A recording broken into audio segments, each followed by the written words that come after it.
తాకట్టులో ఉన్న బంగారాన్ని విడిపించి ఆ రోజు ఆన్లైన్ రేటుకే మేము కొంటాం. Sharma gold company.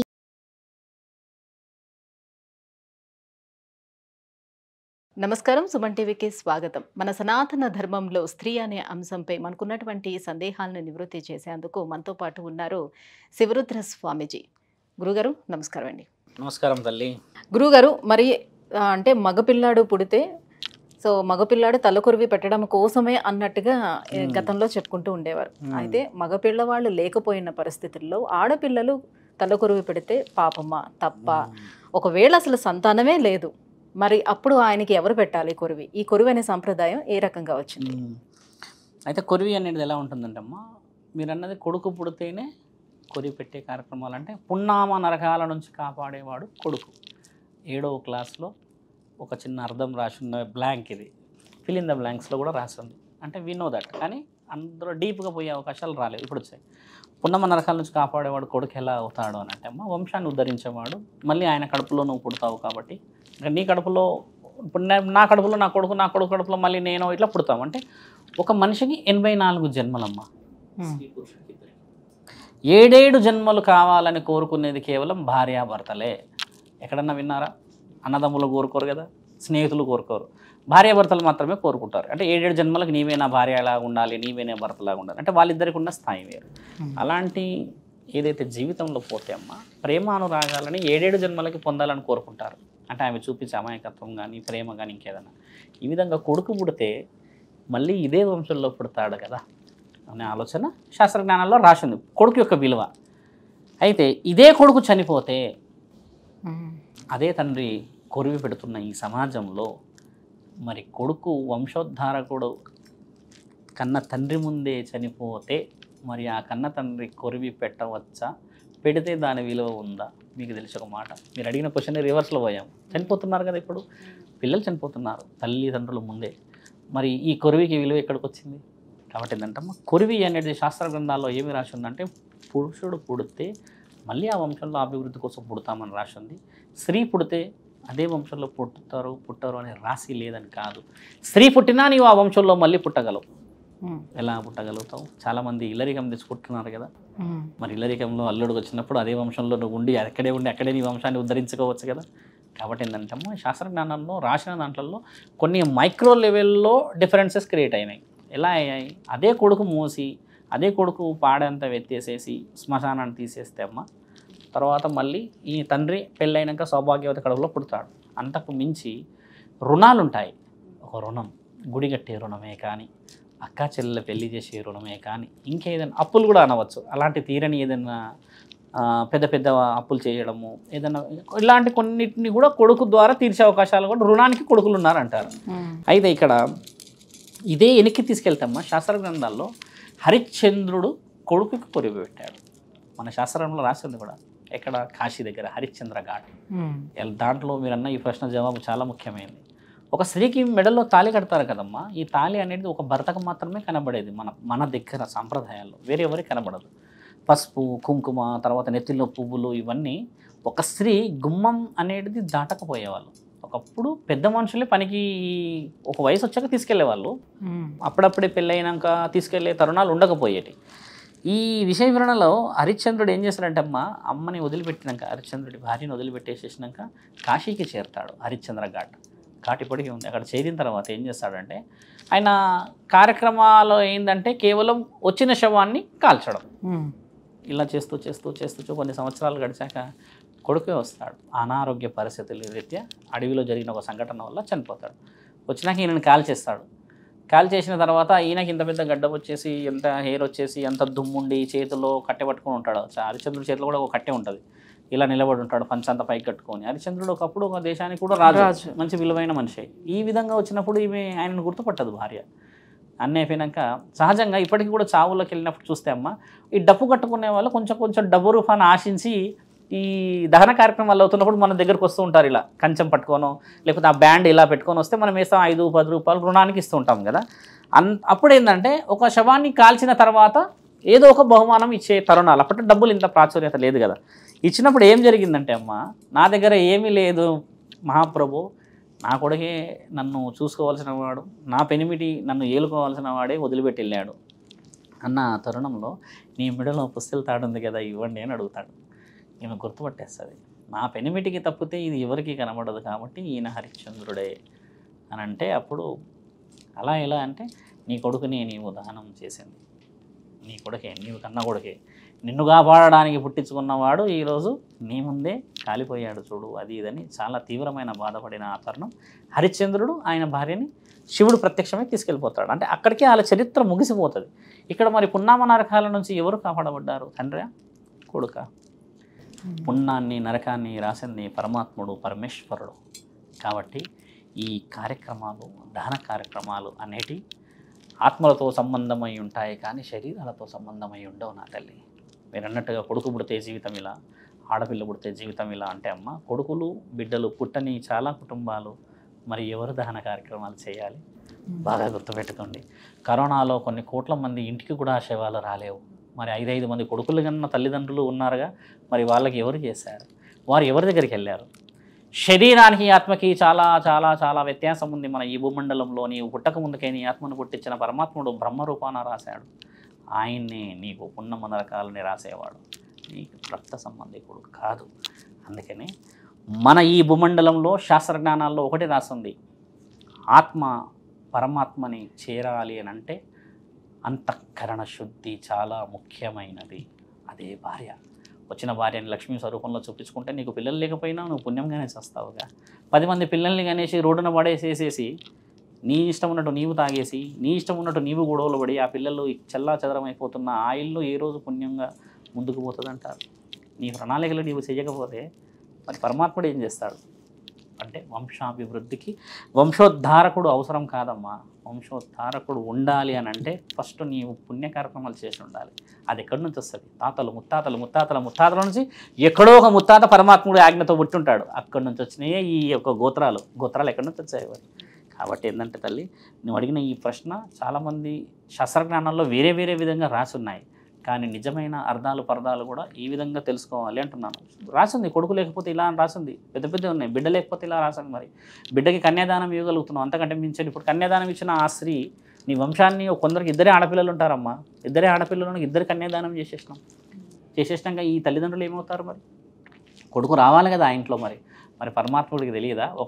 ఒక శరీరానికి కొడుకుంటేనే ఈయన నరకం నుంచో లేకపోతే ఈయన పుణ్యం నుంచో నా దగ్గరికి వస్తాడని పరమాత్ముడికి తెలుసు. నీకు నరకం ఇయ్యాలా, పుణ్యం ఇయ్యాలా, లేకపోతే స్వర్గం ఇయ్యాలా? 7 లోకాలు తెలిసిన బ్రహ్మాండ నాయకుడు మరి చిన్న లోకం నీది, నీ ఇంటి లోకం తెలియదంటావా అమ్మ? కాబట్టి ఏంటంటే నువ్వు అడిగిన ప్రశ్నకి చాలా వ్యతిరేకంగా పోయినా ఒక జీవితమే గెలవాలి, చాలా సంతోషంగా పోయినా ఒక కడపే గెలవాలి. కడప గెలవని నీవు కాటికి పోయి ఏం గెలుస్తావు తల్లి? కడపలో లేని సుఖం కాశీలో ఉందంటావా? పక్కనే పార్వతీమాత లాంటి భార్యను పెట్టుకొని ఎక్కడో అమెరికాలో ఏమో వెతుకుతుంటే ఎక్కడొస్తుంది తల్లి? చూస్తున్నాడు 3 కన్నుల వాడు ముచ్చటగా ఏమేమి జరుగుతున్నాయో అని. అందుకని పరమాత్ముడి ఆజ్ఞ చాలా చాలా డీప్గా పోవాలి తల్లి. అంత సులభంగా మనం దేవుడి గురించి తెలుసుకునే తరుణాలు కావు. మనం చదువుతున్నామంటే గ్రంథాలు, బాగా గుర్తుపెట్టుకోండి, పాటిస్తలేము. ధర్మస్థాపనకి ధర్మ ప్రచారానికి చాలా తేడా ఉంది తల్లి. ధర్మస్థాపన అంటే ఈరోజు నువ్వు నేను అందరం కూర్చొని భోజనం చేయడం, ఇంకొక భోజనం లేని వాడిని పిలిచి అన్నం పెట్టడం, ఇది స్థాపన. అంతేగాని నీవు నేను కలిసేసి రంగురంగుల బట్టలు వేసేసి అంగు అరబాటాల్లో రోడ్ల మీద షోలు చేయడం కాదు తల్లి. మారాలి అని అంటే ఇక్కడి నుంచి మారాలి.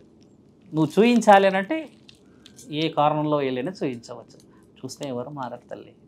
నీవు నీ ఇంట్లో నీ పిల్లల్ని పాటిస్తే కదా వాళ్ళ పిల్లలు వస్తారు. దట్ ఈస్ కాల్డ్ ధర్మ రక్షణ, స్థాపన.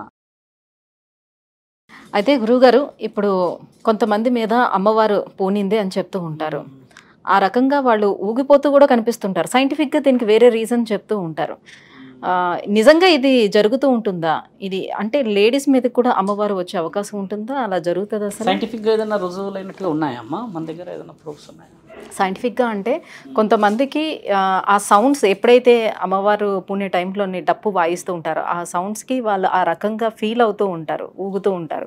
తప్పితే ఇది నిజానికి అమ్మవారు వచ్చి పూనటం అనేది కాదు అని చెప్తూ ఉంటారు చాలామంది అన్నారు. అంటే వాస్తవం. అయితే మన దగ్గర 2 విషయాలు ఏం మాట్లాడాలంటే అమ్మా, మన ఈ భూ ప్రపంచంలో చాలా చాలా చాలా మైక్రో లెవెల్ ప్రశ్న ఇది. మల్టిపుల్గా కొన్ని మైండ్ సెట్తో జరుగుతుంటాయి. సైకలాజికల్గా డిఫెక్ట్స్ కూడా ఉన్నాయండొచ్చు. ఒక వ్యక్తి మన దగ్గరే అమ్మవారి శరీరం మీదే వచ్చి పూని ఆడుతున్నారు. తర్వాత శివశక్తులు ఎన్నో విధాలుగా వాళ్ళు బోనాలు ఎత్తుకోవడం కానీ ఏదైనా భవిష్యవాణి ప్రణాళికలు చెప్పడం కానీ జరుగుతూ వస్తుందమ్మా. ఇన్ని జరుగుతున్న ఈ విషయంలో మన రాష్ట్రాల్లో కాకుండా నన్ను ఈ మధ్య పంజాబ్ నుంచి ఒక అమ్మ వచ్చింది, నా మీద కాళిక మాత వస్తుంది అని వచ్చింది. కలకత్తా కాళీ వస్తుందంట ఆవిడ. అంటే ఎందుకు వస్తుందమ్మా అలాగా మీకు అని ఆవిడ జోలి పట్టుకొని వచ్చిందమ్మా. యాక్చువల్లీ అడుగుతూ వస్తూ ఉంటారు కదా, నన్ను చూసి ఆగింది. నేను కొంచెం విచిత్రంగా ఉన్నాడు, త్రిశూలం పట్టుకొని ఉన్నాడు, అది ఇది చూసి వచ్చింది. ఒక అరుగు దగ్గర కూర్చున్నా, చెట్టు దగ్గర. అడిగితే నేను అన్న ఎలా వస్తారు, ఏం చేస్తారు, మీరు భిక్షాటన ఎందుకు చేస్తున్నారు నన్ను అడిగినట్టుగా నేను ఆవిడ ప్రశ్న అడిగితే ఏం చెప్తుంది అంటే కలకత్తా కాళీ వస్తుంది. ఎలా వస్తుంది? మా అమ్మమ్మ ఇట్ల నుంచి తరతరాలుగా వస్తుంది స్వామి, కానీ నాకు అర్థం తెలియదు ఎందుకు వస్తుందో. నేను 31 సంవత్సరం వచ్చిన తర్వాత మంగళవారం శుక్రవారం భిక్షాటన చేయాలి. నేను చేయకపోతే మా ఇంట్లో మంచి జరగదు, అరిష్టం జరుగుతుంది. అదేంటంటే మరి నువ్వు మీ ఊర్లో చేయొచ్చు కదమ్మా అన్న. బ్రతుకు తెరువు కోసం ఇక్కడికి వచ్చేసి ఇక్కడే ఉండిపోయినాం, ఇక్కడే ఇట్లా చేసుకుంటున్నా స్వామి అని. జరిగిన ఆ విషయం చాలా డీప్గా ఆమెను అడిగినాక తెలిసిన విషయం ఏంటంటే అమ్మ, ఆశీర్వాద బలం అది. మీరు అన్న ఈ శివశక్తులు శరీరం మీదకి వస్తారంటమ్మా. ఒకప్పుడు గుర్తుందా మీకు, 150-200 సంవత్సరాల క్రితం దేవుళ్ళు ప్రత్యక్షమై మాట్లాడేవాళ్ళు అనేవాళ్ళు. ఇప్పుడు లేరు, సుమారు 200 సంవత్సరాల నుంచి లేదు మనకి. అంతకుముందుకు దేవుళ్ళు మాట్లాడి ఏదో వరం ఇచ్చో లేకపోతే ఏదైనా విషయం చెప్పో, బిడ్డ ఈరోజు మంచి జరుగుతుందని చెప్పేవాళ్ళు. కొంతమంది గ్రామ దేవతలు కూడా దర్శనం ఇచ్చిన తరుణాలు మన దగ్గర ఉన్నాయి. అలాంటి తరుణమే వాళ్ళ ఇంట్లో ఒక అమ్మవారు వాళ్ళ యొక్క కులదైవం వీళ్ళకి ఆశీర్వాద బలం ఇచ్చినప్పుడు మీరు భిక్షాటన చేస్తేనే నా ఆశీర్వాద బలం ఉంటుందని చెప్పిన తరుణం. అది రాను ఏమైందంటే మా అమ్మమ్మకి వాళ్ళు మీదికి వచ్చి భవిష్యవాణి చెప్పేదంట తరుణం వచ్చింది. ఈయనకు నిజంగా తెలియదు అది ఆవిడ శరీరం మీదకి వస్తుందన్న సంగతి. ఇక్కడ తేడా ఏడుందంటే అమ్మ చెప్పిన వ్యక్తి దగ్గర డిఫరెన్స్ వచ్చింది. పాపం ఈవిడ కూడా ఏమి భిక్షాటన అడుగుతుంది కానీ నాకు అమ్మవారు వస్తుందని కొంచెం హర్బాటం ఏమీ చేయట్లేదు. అయితే ఎవరైతే శివశక్తులు ఉంటారో తల్లి శరీరం మీదకి ఏ దేవత రాదు. ఎందుకు రాదంటే అమ్మ, ఒక స్త్రీపైకి రావాలి అని అంటే నీ యొక్క జన్మ అటేడు తరాలు ఇటేడు తరాలు పుణ్యమై ఉండాలి. ఒక దేవత సర్వాన్ని శాసించగల ఒక శక్తి అంటే ఆదిపరాశక్తి ఎప్పుడు మంటలోనే కానీ ఎప్పుడు చల్లగా కానీ ఏ అవసరం ఉంటే అవసరానికి అందుబాటులో ఉండి చేసుకుంటున్న ఆ శక్తి స్వరూపిణి ఎలా నీ శరీరం మీదకి వచ్చేస్తుంది? నీవు మోయగలవా? నా శరీరం మీదకి ఇప్పుడు నేను శివభక్తుడిని, శివుడే నా మీదకి వస్తున్నాడని నేను చెప్పినాను అనుకో అమ్మ, నేను శివుడిని మోయగలనా అమ్మ? 3 కన్నులతో నేను ప్రపంచాన్ని శాసించగలనా? ఈ శిశువులాన్ని పట్టుకొని నేను రోడ్డు మీద వెళ్ళగలనా? నన్ను పిచ్చోడు చూసినట్టు చూస్తారా కానీ శివుడిని చూసినట్టు చూస్తారా? ఇక్కడ జరుగుతున్నది ఏంటంటే అమ్మ, వెనక కొంచెం నానుడికి వెళ్తే చరిత్రలో ఓ మహానీయురాలు బాగా తాగొచ్చి ఒక భర్త కొడుతూ ప్రతిరోజు నీ వల్లనే ఆడపిల్లలు పుట్టారు అని బాగా కొట్టేవాడు. కొడుతూ వీడు తాగుబోతాడు, రాత్రి వచ్చి కొడుతున్నాడు, నన్ను ఇబ్బంది పెడుతున్నాడు అన్న తరుణంలో పిల్లల్ని తీసుకొని పారిపోయింది అమ్మ. పొలిమేర దాటి పోతుంటే కుంభకోత వర్షం తట్టుకోలేక అంత షవరింగ్ అయింది పాడి. ఒక ఊలి పొలిమేరలో అమ్మ మనం చూస్తే ఇప్పటికీ గుడిలు ఉంటాయి. ఊరు దాటగానే గుడిలు ఉంటాయి. ఒక గుడి ఉంటుంది. ఒకప్పుడు ఏంటంటే అదొకటే గుడి ఉండేది, బుడ్రాయిలు అంటారు. ఇప్పుడు అన్ని గుళ్ళు అయిపోయాయి. బుడ్రాయిలు ఇప్పటికీ చాలామంది ఊర్లలో పాటిస్తున్నారు.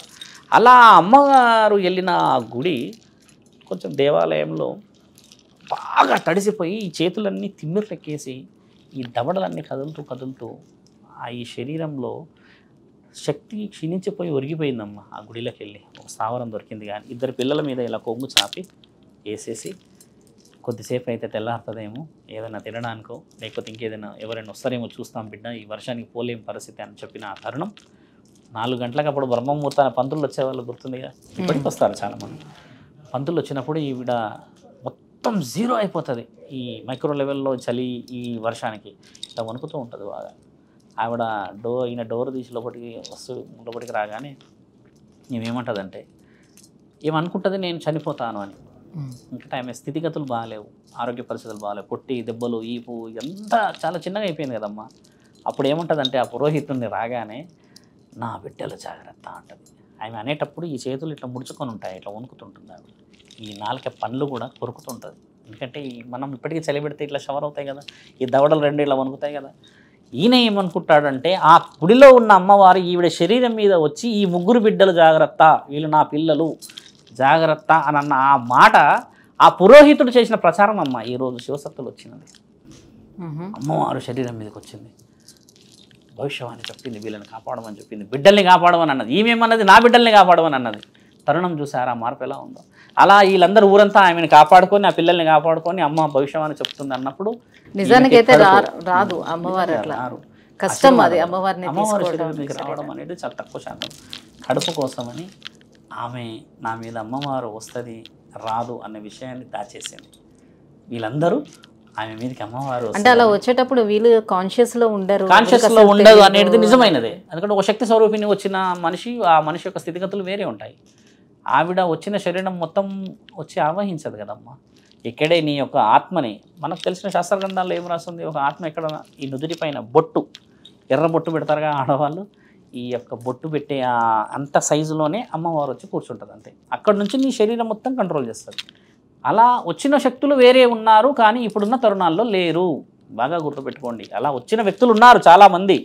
ఒకప్పుడు భవిష్యవాణి చెప్పేవాళ్ళు, ఇప్పటికీ భవిష్యవాణి చెప్తున్న వాళ్ళు కూడా తరుణాలు చూసాము, అవి నిజాలు అవుతున్నాయి కూడా ఉన్నాం కదమ్మా.